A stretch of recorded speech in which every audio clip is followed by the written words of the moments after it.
The more hits we play, the more hits we get. You are EllaRadio.net. Stacy Sturm. Cameron Ali. In the studio! It is so good to see you. I'm glad you got out of the house. Yeah, me too. I love leaving my house. What's that? I do. You know what? I know. But you need to sometimes. Do you know why I don't like leaving my house? I don't know. Well, you ever, like, go out somewhere, like, you leave your house, and you're like, man, I should have pooped before I left. Yeah. And then, like, the rest of the day, you're like, God, now I got to find, like, a good opportunity to poop. Right. You know, at a place where, like, I can sit down and actually, like, take my time without focus on things. Yeah, I don't want to force it. Right. Or have to rush it. End up with hemorrhoids. Right. You know? I honestly think that's why women have so many bowel issues. Probably. Is because we hold it in, like, we don't like to poop around other people. You're right. Yeah. Mm-mm. I mean, And in I don't public need that. places. Shoot, I can't, like, if I'm at a urinal Yeah.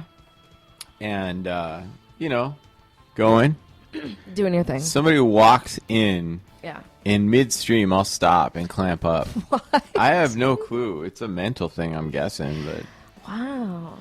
yeah. Well, if you have to go, there's a nice bathroom here, like way down. Nobody ever goes down there. Right. No, I Except mean, to go to the bathroom. I'm So sure I'll be okay. you can take And, comfort in that. Yeah.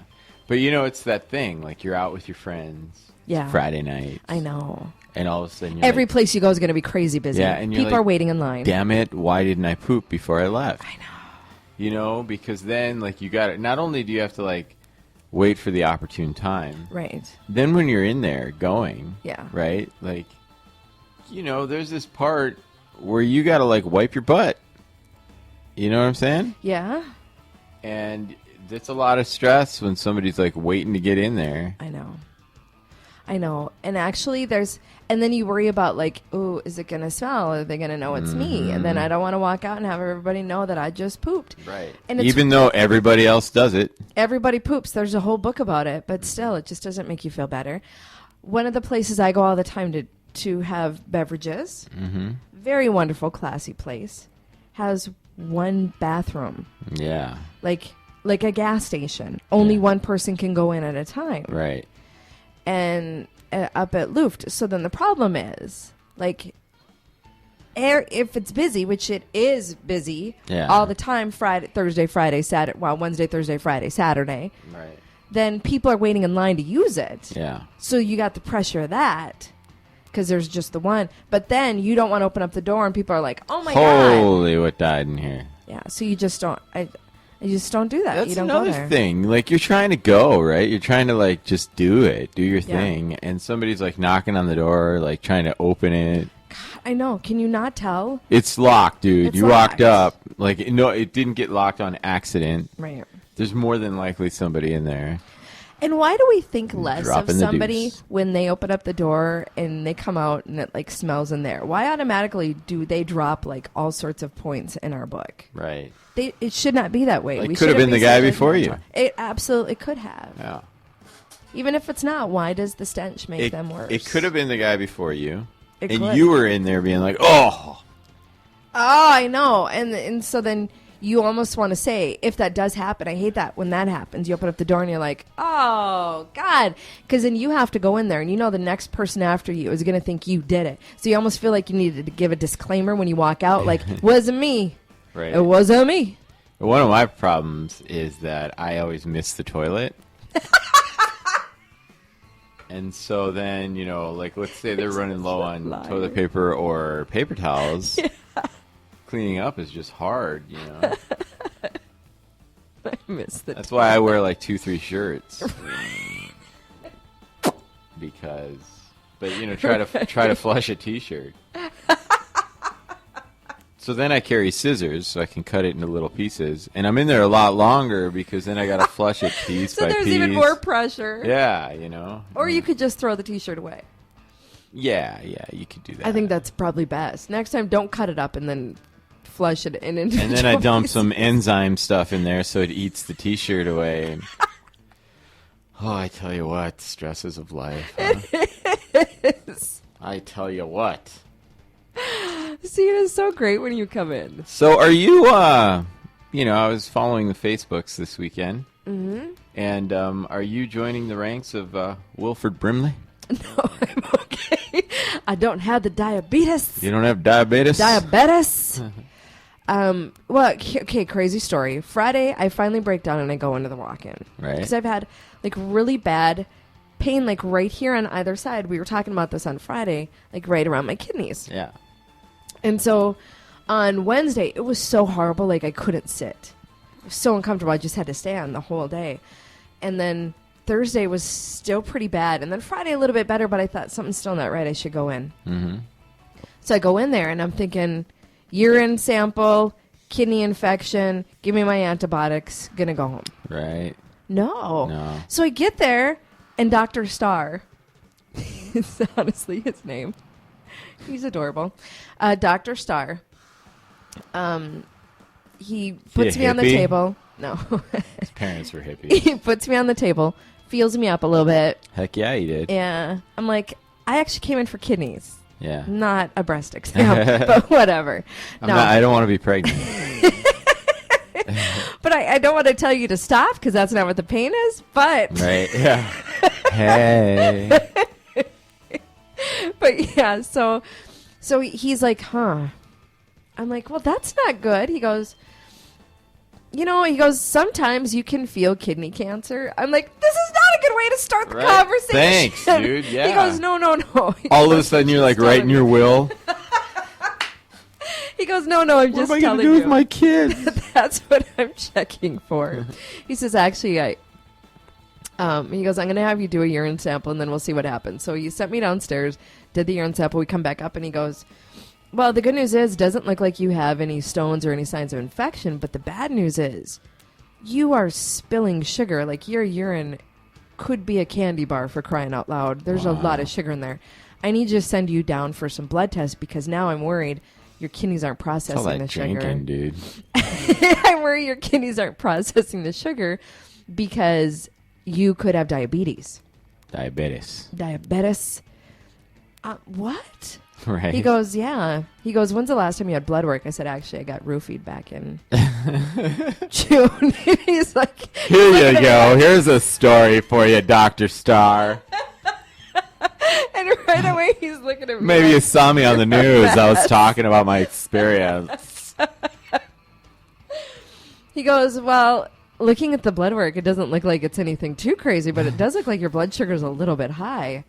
He goes, let me just test you to be sure. So I went downstairs and I took the test, and I came back in, and he goes, yeah, we're going to do another set of tests. You don't need to do any more blood work.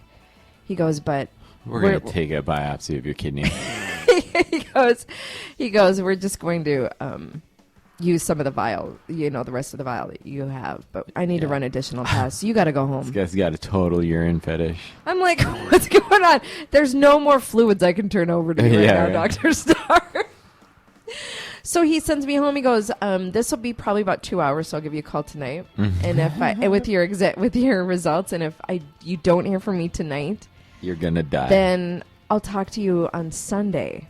I'm like, well, that's not good. Right, yeah. Now I got to supposed to wait the entire weekend and see if I got the diabetes. Right, exactly. You're buying insulin online.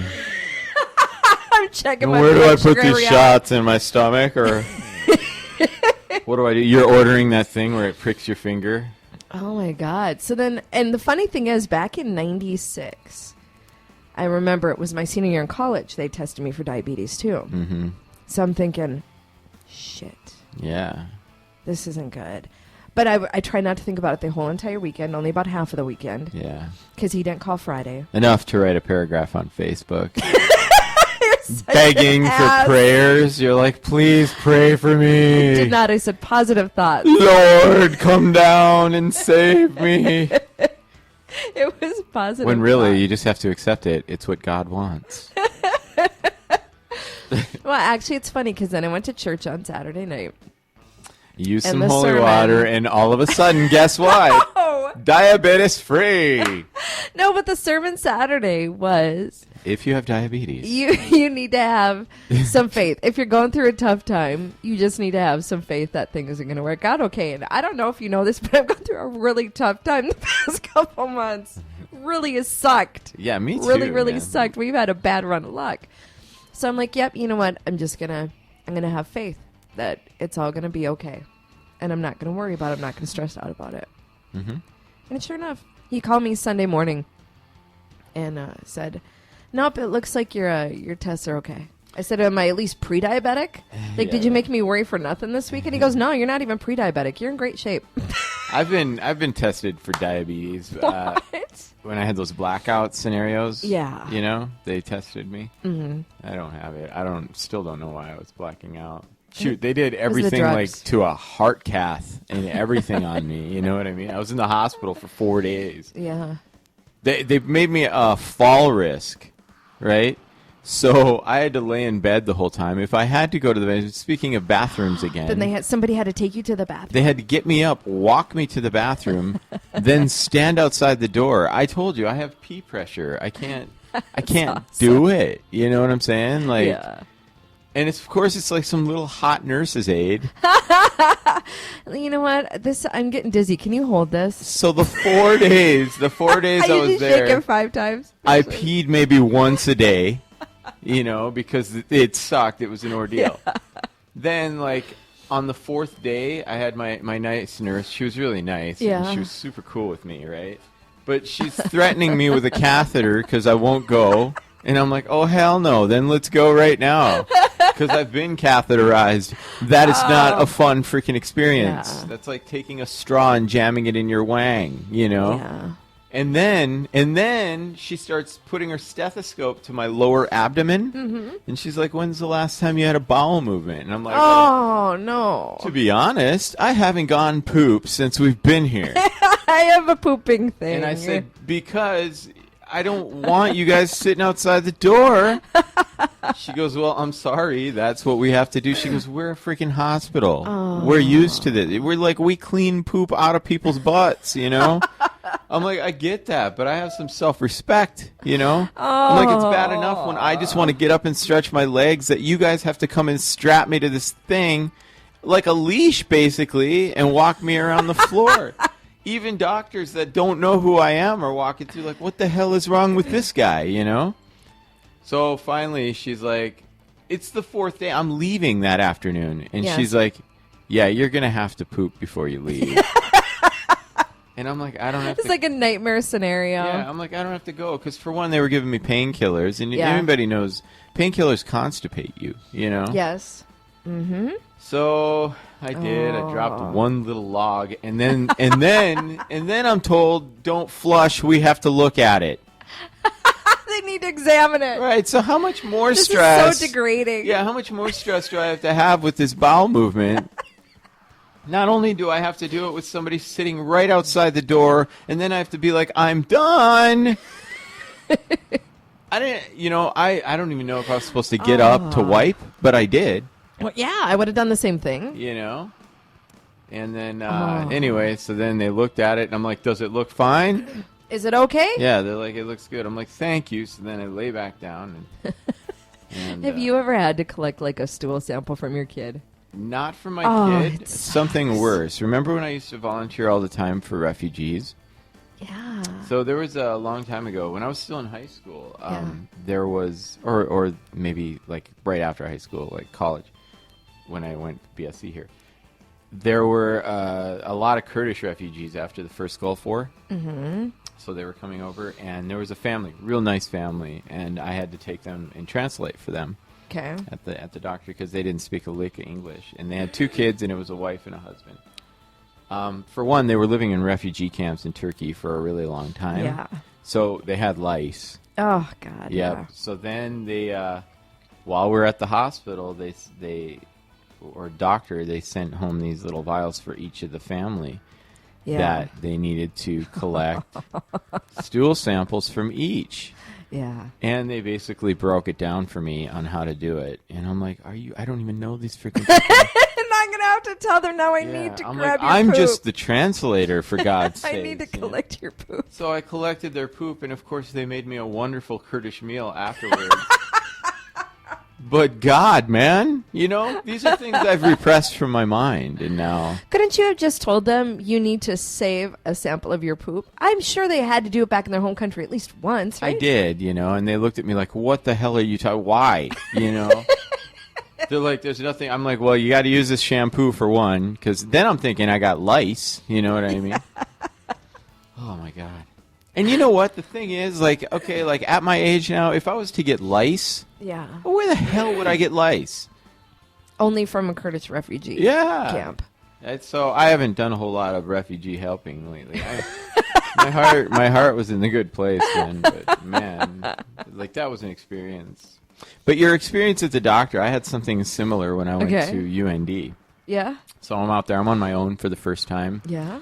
And I lived in filth out there because I like to party and not do much else. You're in college. Yeah. You will eat pizza that's been sitting on a dirty floor for a week. Yeah. Unrefrigerated. And I think that's probably what you're the hungry. cause of it was. But I ended up getting really bad thrush in my mouth and throat.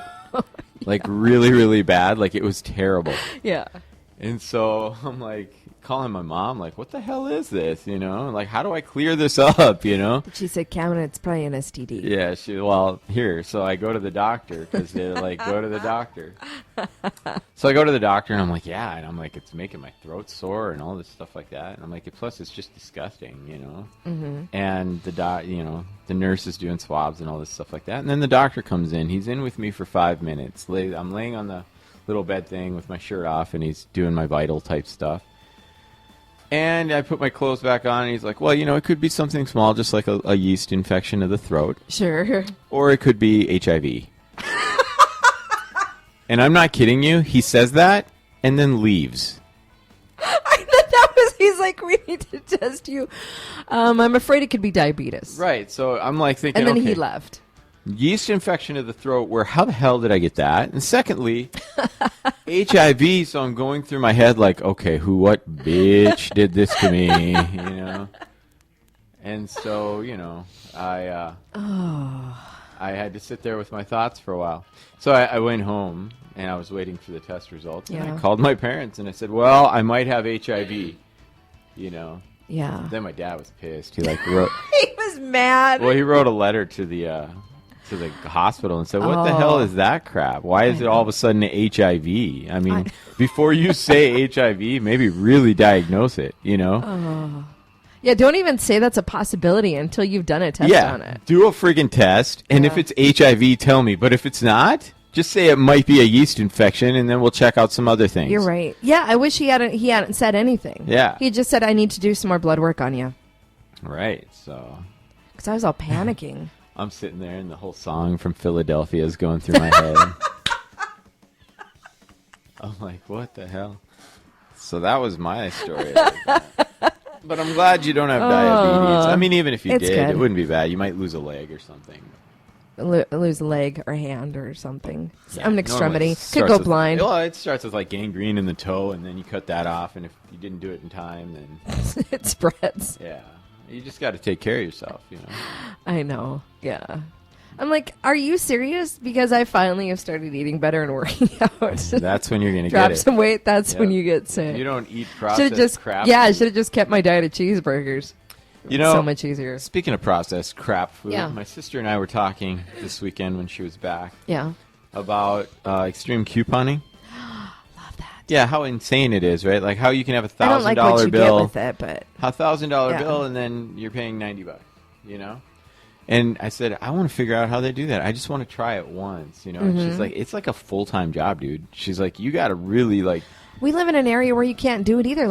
All those people have double coupon day. Yeah, and price matching, And all we that don't crap. have any of that. Right. We just have maybe one coupon. Right. Yeah. So, but then she also said, you got to look at the stuff they buy. She goes, Yeah. they don't buy quinoa, whatever. She's like, it's It's Lay's. It's 20 bags It's of Chef chips. Boyardee. It's all processed 20 cans of foods. chili. It's candy. It's all processed. It's not good stuff. She's Stuff like, you don't even want to buy anyway. Exactly. So these people are stocking up with really unhealthy crap for free. Your sister's very smart. I thought about that too when I saw the gal had a whole shopping cart full of cake mixes Yeah. and chili. Right. And I forget what else. I'm like, I wouldn't even eat any of that stuff. I don't care if that whole cart's only $9. I wouldn't even use any of that. But I think they get the rush. It's kind of like a gambling rush, right? Like, where's our double coupon on, like, I don't know, onions, red onions? But you know what I'm saying? Like, they like to see that big number, and then they like to see it go down. Just like somebody playing slots like to see that they started with a little number, and now it's high. You know what I mean? So it's a rush thing. It's an addiction, I would say. You know? Is. But yeah, I mean, still, I want to try it just to see if I could do something similar. There is an extreme couponing group in Bismarck. Yeah, I don't even know how you would go about it. It just doesn't make sense to me. If it's buy one, get one free, and you buy two, and then you put another coupon on top of it, how is that like a negative now all of a sudden? You know what I mean? I don't know. It just doesn't make sense, so whatever. Maybe we'll have one of those folks in one day, and we can talk. They can talk about it. Yeah. Talk about their big takes, too. Yeah, you know. See what they got. What's the best or week maybe, they ever had. we remote with them and go to the store and see how they do. That's not a bad idea. That'd be kind of fun. That's a great idea. An expose I'm on full extreme of them. couponing. You are. You should come in more often. I know. Where have you been? Yeah, on at home, I guess. Yeah. Oh my God. Yeah, I don't know. Well, do you have to go, or can you stay for one more break? We'll do another. Okay, well, coming up, this is something you're going to like to talk about. Most Americans believe that children of illegal immigrants should be able to remain in the U.S. Yeah. So we're going to talk about that poll. And if there's a song you want to hear, email me, Stacy, at urlradio.net. That's STACY. But we should split the children from their parents. Radio.net. Send their parents back home, and then they We can are stay such here. good people. Hey, don't abort your kids. You're a citizen of us now. I don't care if you're a child of your parents, but you are a citizen of the state, so you can stay. That's insane. I know. Anyway, we'll talk about it. We'll talk about that next on urlradio.net.